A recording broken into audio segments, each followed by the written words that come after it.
In the past few decades, television went from being seen as a detriment to intellectualism to becoming a new kind of literacy, at least in terms of the amount of time very smart people now spend watching screens. Welcome to WatchZilla. Today we are going to give you our 22 best American TV series of all time, excluding news and sports-related programs.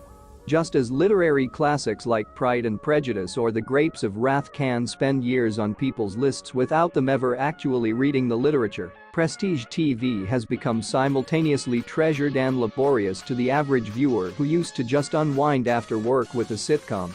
Now, with different new series like Squid Game and Mayor of Easttown dominating the cultural landscape seemingly every week, keeping up with television can almost become a chore. Regardless, certain shows that have stood out from the ever-expanding televisual territories have done so through pure artistry, innovation, or cultural influence, earning their prized positions in culture, just as murals on the Santa Maria del Grazie or athletic games in the Colosseum have in the past. They're what we as a society revolve around at their point in time, and what reflects us. Does a person need to watch these shows? No.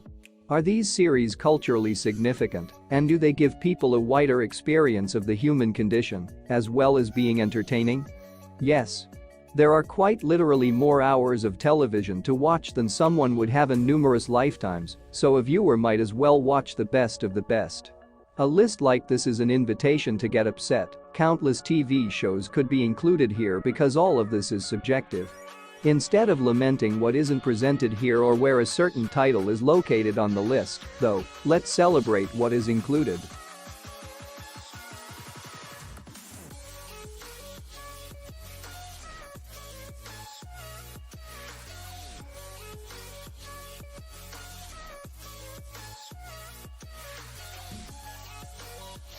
Number 22.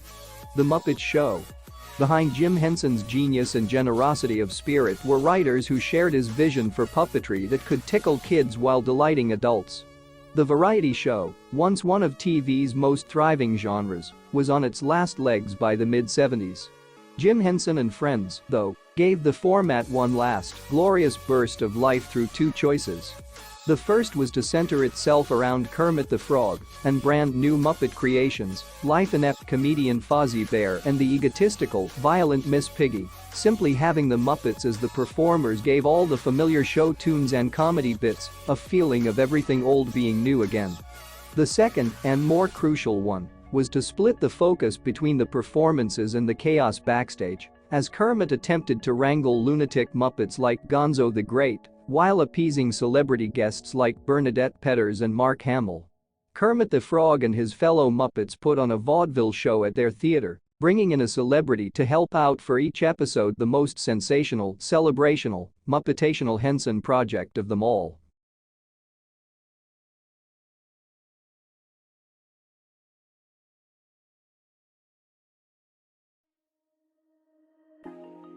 Number 21. Buffy the Vampire Slayer. In every generation, there is a chosen teen idol to captivate audiences. For 6 years and 7 seasons, starting in the late 90s, the chosen one was Buffy Summers, and boy, did Sarah Michelle Gellar slay as Sunnydale High's resident demon battler. The small-screen continuation of Joss Whedon's 1992 horror comedy film of the same name, The Blood-Sucking Bonanza, balances nerdy comedy with weighty themes like grief and consent, while never skimping on the action as Buffy and her Scooby Gang tackle an array of big bands. But what makes Buffy so enticing is a kitschy cross-genre formula that expertly spans sci-fi, body horror, supernatural frights, and psychological thrills. There's even a magnificent musical episode. And Buffy never lost sight of its heart and soul either. Battling the horrors of high school, the Hellmouth, and beyond, it staked patronizing stereotypes and took teen girls damn seriously.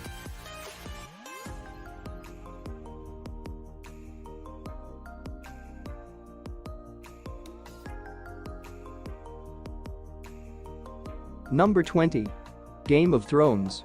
Medieval fantasy is not a TV genre with a particularly exalted tradition, which is why Game of Thrones, in its lavish production values and depth of mythology, feels so unprecedented in television.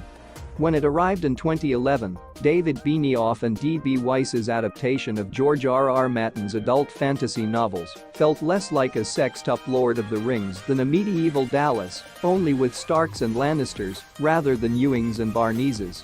9 noble families fight for control over the lands of Westeros, while an ancient enemy returns after being dormant for millennia.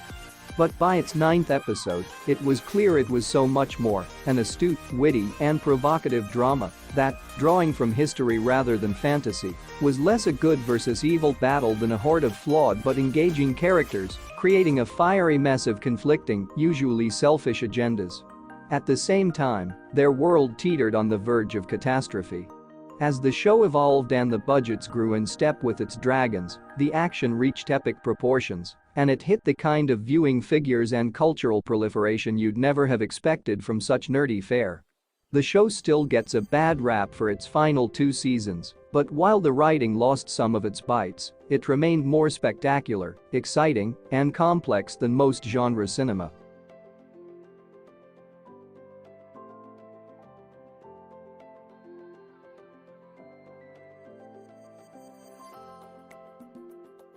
Number 19. Battlestar Galactica. The brilliant reboot Battlestar Galactica took the intriguing premise of the original series but updated it into the times of post-9/11 anxiety. Concerning a group of human survivors after a war with artificial intelligence that can mimic humans, the incredibly tense series fleshed out amazing characters and nail-biting scenarios, while also being a subtle allegory for the Iraq War, conflicts in the Middle East, and American imperialism. Few sci-fi shows have been so brilliantly scripted and laid out as Battlestar Galactica. While it could be argued that one of the many Star Trek series or especially Babylon 5 are better, more popular shows, Battlestar Galactica captured the cultural zeitgeist like few others and never devolved into silliness or complete nerdiness, still holding up to this day.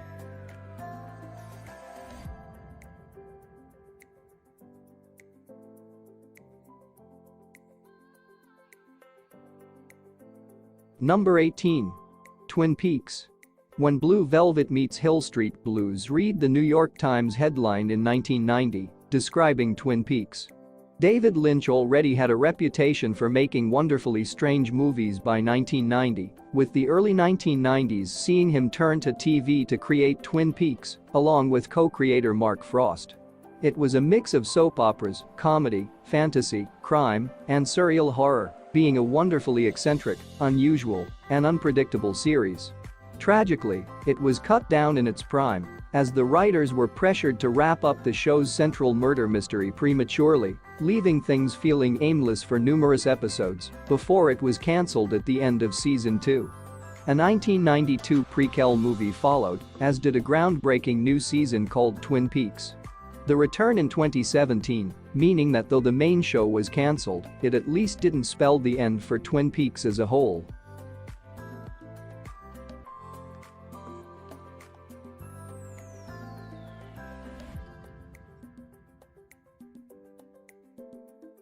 Number 17. ER medicine has long been part of the holy trinity of TV professions, along with police work and the law.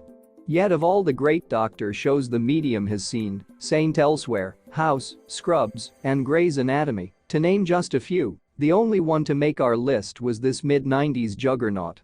The lives, loves, and losses of the doctors and nurses of Chicago's County General Hospital.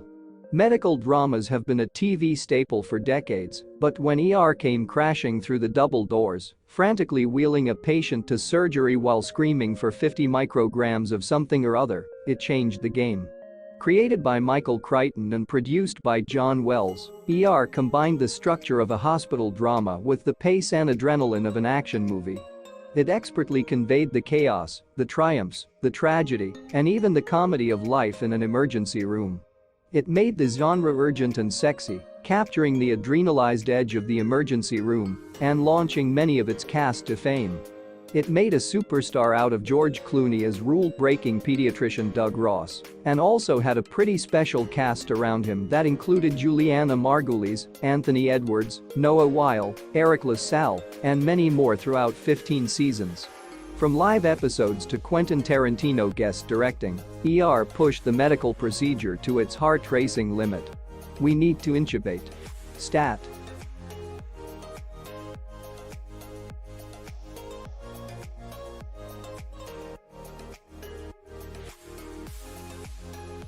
Number 16. Lost. Well over a decade since it ended, and almost 2 decades after it started, Lost remains a somewhat divisive show. A pastiche of genres sci-fi, James Bond movies, action, adventure, and thriller co-mingled to intoxicating effect on Lost. It began with a group of plane crash survivors trying to get by on a mysterious island, with things feeling grounded and only occasionally fantastical for a good chunk of its first season. As it went on, the mysteries increased, and Lost pivoted into a show that was about more than just survival, with the island having a complex backstory and later seasons involving time travel and differing timelines and/or dimensions. The ride was a wild one, but if you let Lost do its own thing and just keep up as best you can, while accepting you might not receive a concrete answer for literally every mystery, it's a fantastic, fun, and undeniably unique show.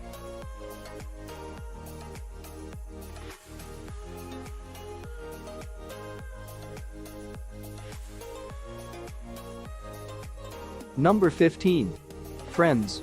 To get the bad pun out of the way, no one told the Friends cast life was going to be this way. The careers and lives of the core 6 cast members of Friends were never the same after the sitcom. They all rightfully became household names in the entertainment industry, and it's all because of millions of viewers' love for the NBC sitcom. Friends is as straightforward as it sounds. 6 friends in their 20s and 30s go through life's ups and downs in Manhattan. The series never let up during its 10-season run, managing to one-up the previous season until the next. The finale is the 5th most watched series finale of all time, raking in 52.5 million American viewers.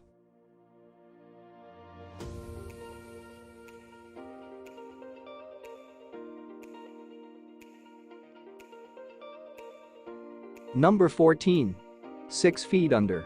Alan Ball pushed dramatic television into uncharted territory with his series about the Fishers and their Los Angeles funeral home. 6 Feet Under is a show all about death and investigates the topic with brutal honesty and occasional humor.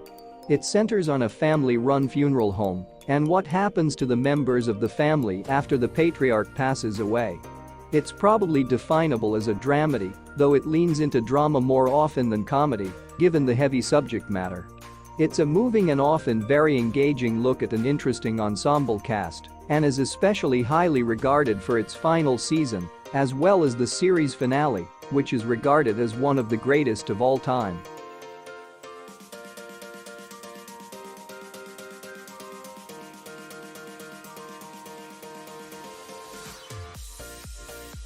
Number 13.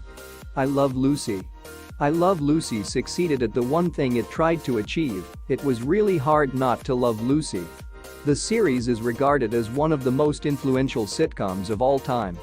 A trailblazing series for comedians and women alike, I Love Lucy is an obvious classic that benefited greatly from the real-life professional and personal relationship of Lucille Ball and Desi Arnaz, who created and starred in the series as a married couple in the entertainment industry.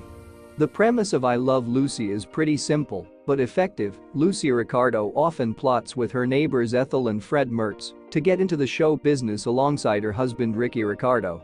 The schemes almost always end in a hilariously terrible manner, but never breaking the loving, on-screen marriage of Lucy and Ricky. It's a bit dated by now, but it's always a delight to see what ridiculousness Lucy will get into. Iconic scenes have been recreated in future television shows or movies, paying homage to the obscene hilarity that Lucy and her friends got up to in their day. Ball's gift for physical comedy remained mostly unparalleled throughout her life, and the casting of Vivian Vance and William Frawley is pitch perfect.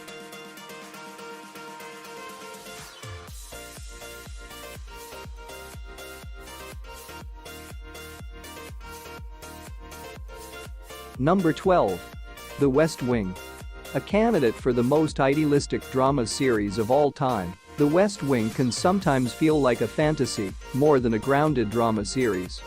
The people who get angry at us on one Wednesday night will be standing up and cheering the next Wednesday night. Aaron Sorkin wrote and written by before The West Wing premiered. It follows a fictional US president and his hyper-competent, genuinely decent team of staff working in the titular wing of the White House for 7 seasons and 155 episodes, fighting the good fight and trying to make the United States a better place. It presents a view of how politics could function at its best, though because of its optimism, isn't exactly representative of how it functions. Still, it's a wonderful and entertaining fantasy, and even those who don't find politics particularly interesting will find enjoyment in the likable characters, the fast-paced dialogue, and the skilled mix of humor and more dramatic moments.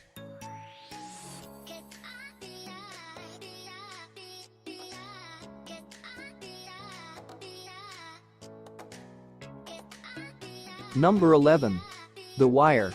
McNulty, Bunk, Lester, Kima, Prez, Herc. When season 5 wrapped, the messy but dedicated surveillance cops in David Simon's crime opus proved harder to say goodbye to than one of those dingy Baltimore dive bars. Aside from the shaky final season, which cleaves closest to the showrunner's own experiences at the Baltimore Sun, it's hard to pick between its runs, such was the consistent quality of the writing of Simon, Dennis Lehane, George Pelecanos and co. pulled off. The casting is on point throughout its vast ensemble, with a young Michael B. Jordan and a Londoner called Idris Elba grabbing the attention, and the late Michael K. Williams cool as fuck as one-man crime wave Omar Little, a queer icon in a genre hardly known for them. Watch it as a violent odyssey along America's social fault lines or a show about technology where crappy burners still trump high-tech gadgets. Or just enjoy Isaiah Whitlock Jr. saying she eat a lot like these guys.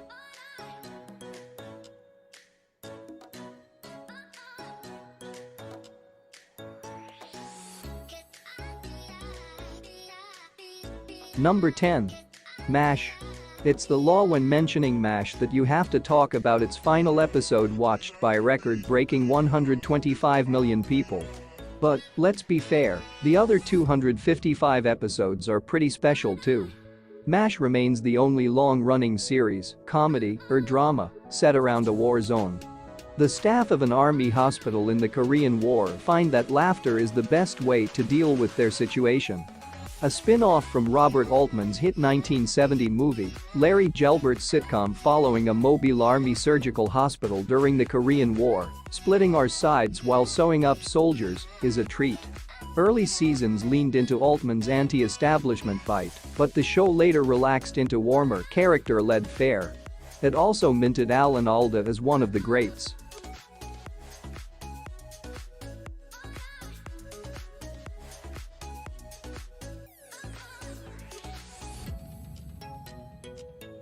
Number 9.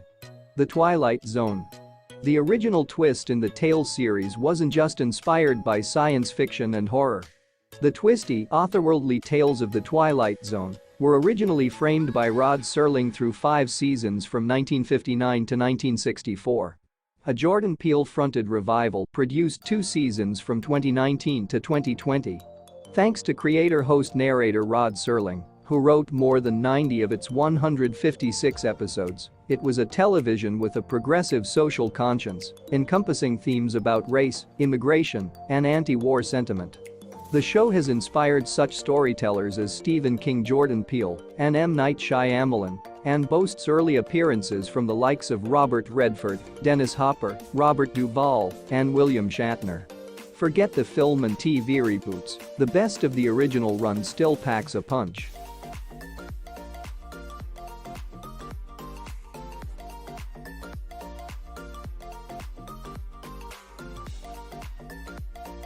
Number 8. Seinfeld. A show about all the things other shows weren't, the absurdities of everyday life, the microaggressions that, pre-Twitter, most would consider too insignificant to complain about aloud. Seinfeld reconfigured what a network sitcom could be and the kind of people it could be about. The continuing misadventures of neurotic New York City stand-up comedian Jerry Seinfeld and his equally neurotic New York City friends. Were Jerry, George, Elaine, and Kramer bad people, though? Sure, they may have represented our most selfish neurotic, borderline sociopathic impulses, but that's what made them so singularly funny and oddly relatable. Now, how could anyone not like them? At the end of Seinfeld's run, Jerry Seinfeld commented that one of the more underrated aspects of his show was the number of its locations and sets, creating a sense of indoor-outdoor movement unusual for a multi-camera sitcom.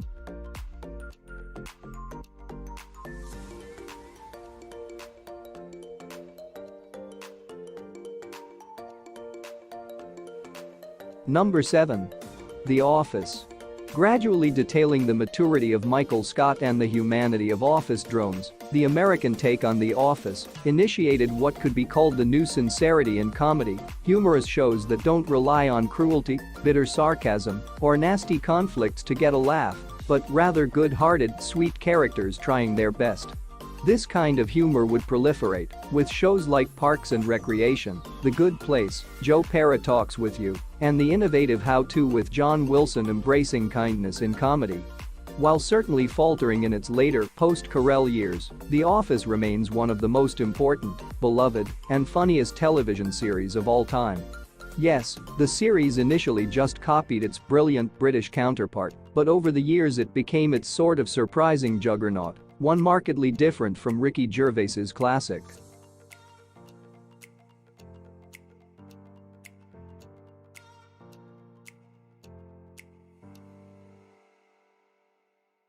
Number 6. Breaking Bad. Exploding onto the scene and becoming the rare show that got better and better with every season, Breaking Bad quickly became legendary TV. Creator Vince Gilligan said he was joking with Tom Schnauz that the two former X-Files writers might have to rent an RV and cook crystal meth if their stalled Hollywood careers didn't turn around. It started small, following a chemistry teacher who turned to making meth after a cancer diagnosis, hoping that could fund his medical treatment and provide for his family should he pass away from the illness. Complications arise, and further seasons are made possible when he enjoys the power and fame this new venture brings, and the ex-teacher eventually becomes a drug kingpin. It's a thrilling modern-day tragedy, and easily one of the most binge-worthy TV shows in recent memory, thanks to its dense and satisfying narrative that never stops moving forward.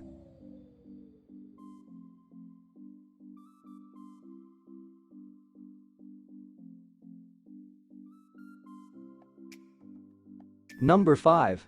The Simpsons. TV's longest-running scripted primetime show, The Simpsons dropped its first season in 1989. The satiric adventures of a working-class family in the misfit city of Springfield. There's a narrative that's developed around The Simpsons' 9 seasons of gold, 24-plus seasons of relative dross. Yeah, sure. But Jiminy Jillikers, is there anything better than those first 9 seasons? Its quotes alone are like a second language for anyone who came of age in the 90s, not just dough. And don't have a cow, man, but I call the big one bitey. It's an Albany expression, and the goggles do nothing.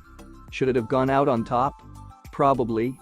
But when you gift the world a decade of something so perfect, do you owe it anything else?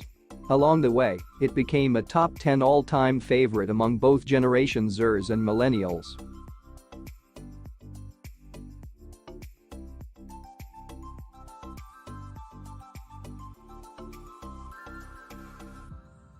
Number 4. Mad Men. Matt Weiner wrote the Mad Men pilot nearly a decade before it found a home as the first scripted drama at AMC, where the series debuted in the summer of 2007 and quickly took hold of the imagination with its evocation of Madison Avenue and the country as the turbulent 1960s dawn. Running for 7 seasons, close to 100 episodes, and covering most of the 1960s, Mad Men follows the enigmatic Don Draper, an executive for a prestigious advertising agency. Throughout the show, his backstory is explored, his complex family life is unpacked, and the lives of those he works with are uncovered.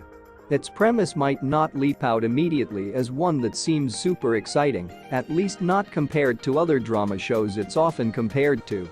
Yet Mad Men can slowly suck viewers in, and it ends up making for enthralling TV, with character drama and dialogue, proving just as engaging as shocking deaths or dramatic plot twists in other shows might.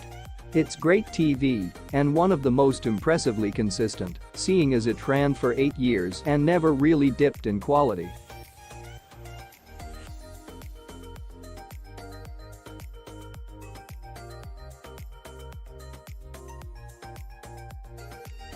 Number 3. The Mary Tyler Moore Show. Sure, I Love Lucy was America's sitcom, but The Mary Tyler Moore Show was so poignantly funny and daring that it can be recognized as one of the most important turning points in pop culture's acknowledgement of second-wave feminism.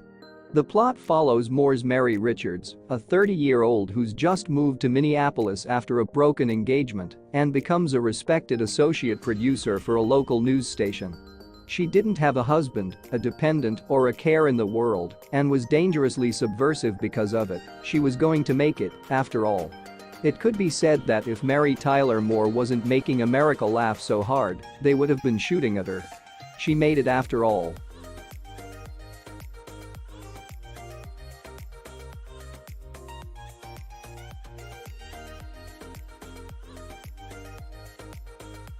Number 2. The Sopranos. It's hard to know where to begin when talking about The Sopranos. It all but reinvented what TV shows were capable of being, with it instantly feeling cinematic, complex, and engrossing in a way very few, if any, other TV shows had ever managed. A mobster in therapy, having problems with his mother was how The Sopranos initially sparkled, according to creator David Chase, though he was thinking about the premise for a feature film. It was both a crime show and a family drama, and it proved to be incredibly funny at times, while also being crushingly sad at other times. It also followed perhaps the greatest fictional character of all time, Tony Soprano, played to perfection by James Gandolfini. There were dozens upon dozens of other great performances, and the rest of the cast beyond Gandolfini was phenomenal, too. It's a thrilling, sad, funny, thought-provoking, and tense show, and only gets better with age, as well as with every rewatch. It's not just TV at its best, you could argue that The Sopranos is quite simply fiction in general at its very best.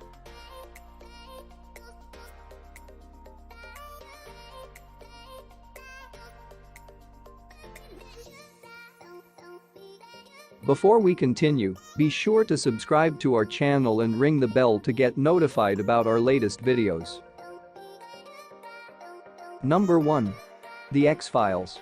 Procedurals have their place in the television world, but they hardly stand tall against gripping dramas such as Breaking Bad, The Sopranos, and Game of Thrones. The X-Files was no different from other procedurals in that it features a monster of the week similar to Supernatural. But it did reimagine the TV procedural by adding an overarching story of a planned alien invasion. As a Supernatural series, it kept viewers on the edge of their seats each week, hoping to learn more about the alien storyline. Two FBI agents, Fox Mulder the Believer and Dana Scully the Skeptic, investigate the strange and unexplained, while hidden forces work to impede their efforts. The will they, won't they dynamic between the FBI agents inspired the term shipping, a commonly used word in fandoms today. To say the X-Files had an impact on fandom culture is quite an understatement.